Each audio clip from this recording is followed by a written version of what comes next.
banyak membicarakan tentang kisah umat yang terdahulu kan. Seperti kisah Nabi Musa dan juga kisah Firaun. Apa kepentingan kisah ini Datuk dalam penyebaran dakwah Islam? Silakan. Okey, terima kasih DJ Syafiq. Sama. Al-Quran banyak menceritakan tentang kisah-kisah para anbiya dan kisah umat yang lalu. Dan ini di antara mukjizat Al-Quran, di mana cerita-cerita ini tidak diketahui oleh orang Arab zaman Nabi Muhammad SAW. Di mana Al-Quran sendiri menjelaskan dalam surah Hud ayat 49.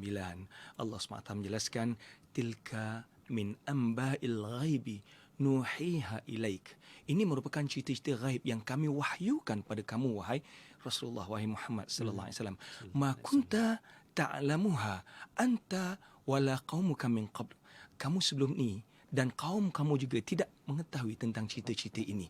Jadi apabila Nabi Muhammad boleh membawa cerita-cerita ini, ia merupakan satu tanda mukjizat Al-Quran. Bagaimana Nabi Muhammad, seorang yang tak tahu membaca, tak tahu menulis, boleh membawa cerita-cerita yang tidak pernah diketahui oleh tamadun Arab ketika itu. Dan di antara cerita yang cukup menarik, yang mungkin relevan dengan zaman kita sekarang ialah cerita tentang Nabi Musa dan Firaun. Ya. Kisah Nabi Musa dan Firaun ni ada diceritakan dalam Al-Quran dan ada juga diceritakan dalam Bible.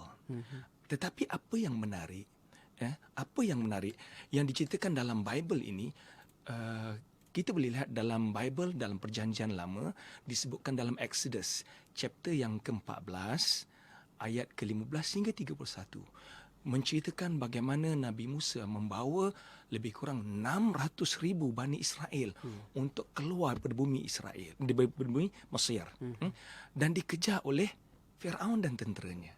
Firaun dan tenteranya mengejar Nabi Musa AS. Sehinggalah cerita ini juga diceritakan oleh Allah SWT dalam Al-Quran, di mana mukjizat Nabi Musa AS berjaya membelah laut, terbelah dua. Dan Bani Israel berjaya menyeberangi laut, sampailah seberang sana. Kemudian tentera Firaun menuruti mereka sampai di tengah laut, laut bercantum dua. Dan di kali itulah Al-Quran dan Bible menceritakan Firaun dan tenteranya mati kelemasan. Kalau kita perhatikan, Al-Quran ada menceritakan dalam surah Yunus ayat 90 hingga 92. Di kali itu Firaun berkata, amantu bi ilahi Bani Israel. Aku beriman dengan Tuhan Bani Israel. Benda yang sama juga disebutkan dalam Bible. Cuma bezanya satu kat sini. Bible tidak menceritakan apa yang berlaku selepas kematian Firaun. Namun Al-Quran menceritakan peristiwa yang berlaku selepas kematian Firaun. Dan pada ayat yang ke-92 Allah SWT jelaskan, al-yauma nunajjika bi badanika litakuna man khalfaka ayah. Pada hari ini wahai Firaun, aku matikan kamu, tapi aku selamatkan tubuh kamu untuk menjadi bukti umat yang selepas kamu. Satu yang menarik ya DJ Syafiq dengan DJ Mona, apabila kerajaan Perancis meminta daripada kerajaan Mesir untuk mengkaji mami yang ada di Mesir pada tahun 1978 lagi ketika itu. Mami di Mesir ini ditemui pada tahun 1897. So kerajaan Perancis minta keizinan pada kerajaan Mesir untuk mengkaji mami ini. Dan mami ini diterbangkan ke Perancis. Dan sambutan diberikan dengan begitu hangat, penghormatan diberikan pada mami Firaun ini. Firaun ini bukan nama orang ya. Firaun adalah pangkat. Jadi banyak Firaun sebenarnya. Ya, Firaun yang mana satu. Ya. Dulu saya ingat Firaun ni adalah nama orang. Tapi dia adalah pangkat keluarga darjat, ya. Darjat kebesaran. Jadi ada banyak Firaun, sebab itulah jamak ataupun pluralnya ialah farainah. Taib. Dan orang yang dipertanggungjawabkan untuk mengkaji jasad Firaun ini ialah Dr. Maurice Bucaille. Dan bersama dengan tim beliau, Dr. Maurice Bucaille mengkaji jasad Firaun ini. Bagaimana jasad ini masih elok lagi. Dan dia membuktikan bahawa jasad ini dah berumur lama. Lebih pada 2,000 tahun. Ya, lebih pada 4,000 tahun. Dan daripada postmortem yang beliau dapati, pada jasad tubuh ini ada kesan-kesan garam. Dan postmortem yang didapati bahawa mayat ini mati dalam keadaan lemas. Kemudian dikaji sudut sejarah, orang ini, Firaun inilah yang hidup zaman Nabi Musa alaihissalam. Walaupun cerita kematian Firaun dalam laut ada dalam Bible, tetapi Bible tidak menceritakan apa selepas itu. Al-Quran menceritakan bahawa jasad itu Allah jaga. So, Dr. Maurice Buki ketika itu tidak mengetahui lagi bahawa Al-Quran ada menceritakan perkara ini. Lalu dia menulis rencana tentang penemuan beliau, bahawa ini adalah penemuan yang cukup menakjubkan, bahawa jasad yang berumur 4,000 tahun masih lagi elok terawet sampai sekarang. Dan apabila artikel ini dijelaskan pada orang ramai, kemudian Dr. Maurice Buki dibagi tahu bahawa perkara inilah yang Al-Quran sebutkan, Dr. Maurice Buki tak puas hati dengan penjelasan ini. Ketika mana jasad ini diterbangkan balik ke Mesir, dan dikala itulah beliau turut sama pergi ke Mesir, dan beliau turut sama pergi berbincang dengan beberapa ulama Mesir. Bagaimana Al-Quran menjelaskan perkara ini.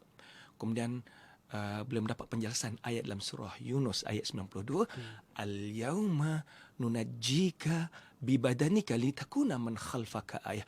Pada hari ini wahai Firaun, aku matikan kamu sebab ketika itu Firaun nak bertaubat. Aku beriman dengan Tuhan Bani Israel. Lalu Allah templah Firaun. Al-an, sekarang saya Firaun kamu nak beriman? Laqad asaita min qabl. Sebelum ini kamu engkar dan kamu melakukan kerosakan. Hari ini aku selamatkan jasad kamu, tapi kamu tetap dimatikan. Untuk apa? Untuk menjadi bukti umat selepas kamu.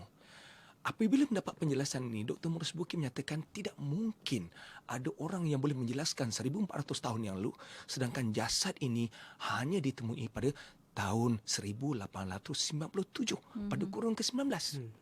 Bagaimana Nabi Muhammad boleh menjelaskan perkara ini? Pastinya penemuan ini ataupun penjelasan Al-Quran ini bukan datangnya pada Nabi Muhammad sendiri. Tambah lagi, cerita ini tidak diketahui oleh orang Arab zaman Nabi Muhammad SAW. Ini di antara sebab Dr. Maurice Buki mengkaji Al-Quran lebih detail dan akhirnya menjadi asbab beliau mengucap syahadah. Dan daripada situlah beliau mengkaji tentang Al-Quran dan dibandingkan dengan fakta-fakta saintifik, dan akhirnya beliau menulis satu buku yang telah pun diterjemahkan dalam banyak bahasa.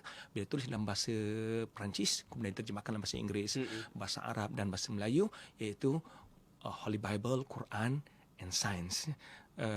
Bible, Quran dan Sains, kajian tentang fakta-fakta saintifik. Bagaimana Al-Quran menjelaskan fakta-fakta saintifik yang tidak mungkin dapat dijelaskan oleh orang biasa melainkan Nabi. Dan inilah ya, DJ Syafiq, DJ Mona, saya tertarik dengan apa yang disebutkan oleh Profesor Everett Corner ketika mana dia bicarakan tentang Big Bang Theory. Beliau nyatakan bahawa all the fact that mentioned by the Holy Quran, fakta-fakta yang disebutkan oleh Al-Quran tentang fakta saintifik, it is impossible came from Prophet Muhammad sallallahu alaihi wasallam. Mustahil datangnya sendiri pada Nabi Muhammad sallallahu alaihi wasallam. It must be came from the one who created this universe.